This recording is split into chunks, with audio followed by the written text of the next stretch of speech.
Hello friends, আসসালামু আলাইকুম। আমি মোহাম্মদ রানা হোসেন আপনাদের মাঝে আসছি। আজকে কথা বলবো গাড়ির এয়ার কন্ডিশন নিয়ে, মানে এসি নিয়ে। আসলে আমরা দৈনন্দিন জীবনে অনেকেই অনেকবার গাড়িতে চড়েছি, কিন্তু আমরা কি কখনো চিন্তা করে দেখেছি আসলে গাড়ির এসি যে চলে, এসিটা কিভাবে কাজ করে? আজকে কথা বলবো সেই বিষয় নিয়ে। তো কথা না বাড়িয়ে চলো মূল আলোচনায় আসা যাক। গাড়িতে সঠিকভাবে এসি কাজ করার জন্য প্রধানত তিনটি প্রধান অংশ রয়েছে এসির। তার প্রধান অংশ হচ্ছে কম্প্রেসার, দ্বিতীয়টা হচ্ছে কন্ডেন্সার এবং তৃতীয়টা হচ্ছে ইভাপোরেটর। এছাড়া আরও অনেক কিছু গাড়ির এসিতে লাগানো থাকে, তার মধ্যে হচ্ছে condenser, fan, receiver, expansion valve এবং ইভাপোরেটর এবং কেবিন ব্লোয়ার মোটর। গাড়ির এসি চালানোর জন্য আরেকটা জিনিস খুব গুরুত্বপূর্ণ, সেটা হচ্ছে গাড়ির এসি গ্যাস। এই এসি গ্যাসটা কমে গেলে বা কোনো কারণে এসির লাইন লিক হয়ে গেলে গ্যাস বেরিয়ে যায়, সেক্ষেত্রে পরবর্তীতে গ্যাস ঢোকাতে হয়। এসির প্রধানত দুইটি দিক রয়েছে, উচ্চ চাপ দিক এবং নিম্ন চাপ দিক। উচ্চ চাপ হচ্ছে হাই প্রেশার এবং নিম্ন চাপ হচ্ছে লো প্রেশার।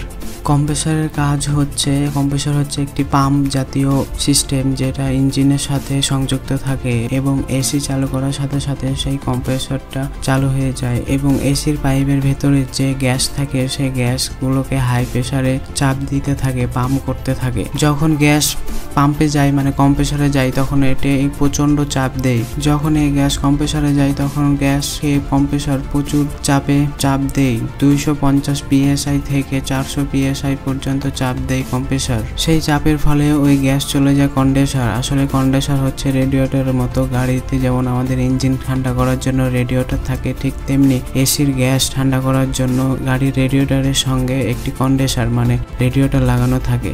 সেটি দেখতে গাড়ির রেডিয়েটরের মতোই। কম্প্রেসার যখন চাপ দিয়ে কন্ডেন্সার মানে রেডিয়েটরে নিয়ে আসে তখন রেডিয়েটরে ফ্যান লাগানো থাকে। সেই ফ্যানের সাহায্যে রেডিয়েটর সেই গ্যাসগুলো, উচ্চ চাপের গ্যাসগুলো ঠান্ডা করতে থাকে। সেই ঠান্ডা করার পরে সেই রেডিয়েটর থেকে গ্যাস চলে যায় রিসিভারে।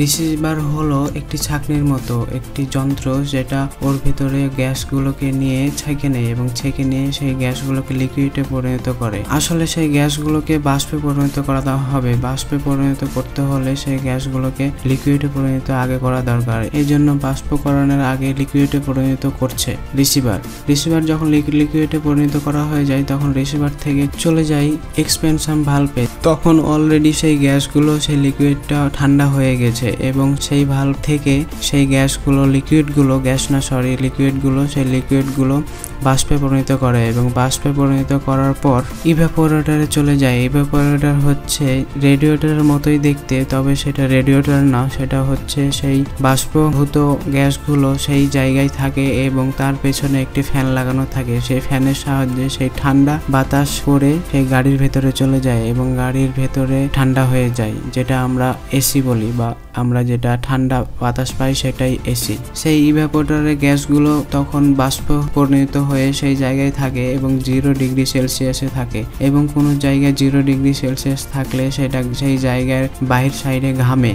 আপনারা যখন দেখবেন যে ঠান্ডা পানি যখন বোতলে রাখবেন তখন দেখবেন বাইরে থেকে পানি ফোঁটা ফোঁটা পড়ছে, সেই পানি কিন্তু গাড়িরও এসিরও পড়ে। আপনারা দেখবেন বাইরে আউটসাইড লাইন দেওয়া থাকে, যেটা গাড়ির এসি চললে বাইরে টপ টপ করে পানি পড়ে, সেইটা হচ্ছে এসির পানি। তারপরে সেই ইভাপোরেটরের সাথে আবার কম্প্রেসারের লাইন থাকে, যেই গ্যাসগুলো আবার চলে যায় কম্প্রেসারে এবং আবার সেখানে প্রেসার দিয়ে আবার রেডিয়েটরে চলে যায়, রেডিয়েটর থেকে আবার চলে যায় রিসিভারে এবং রিসিভারে সেই একইভাবে প্রসেসিং হয়ে ও লিকুইড হয়ে চলে যায় হচ্ছে এক্সপেনশন ভালভে আবার বাষ্প হয়ে চলে যায় ইভাপোরেটরে এবং ইভাপোরেটরে গিয়ে তখন ফ্যানের সাহায্যে বাতাস দিয়ে সেই ঠান্ডা বাতাস আমাদের গাড়ির ভেতরে যায়। আর এভাবে চক্রাকারে আমাদের গাড়ির এসির গ্যাসগুলো চলতে থাকে, এভাবেই ঠান্ডা হতে থাকে আর এভাবেই চলতে থাকে। তো গাইস, আমার এই ভিডিওটা যদি ভালো লেগে থাকে তো অবশ্যই লাইক, সাবস্ক্রাইব করবেন আর হ্যাঁ, কমেন্ট করতে ভুলবেন না আমার এরকম ভিডিও কেমন লাগছে আপনাদের।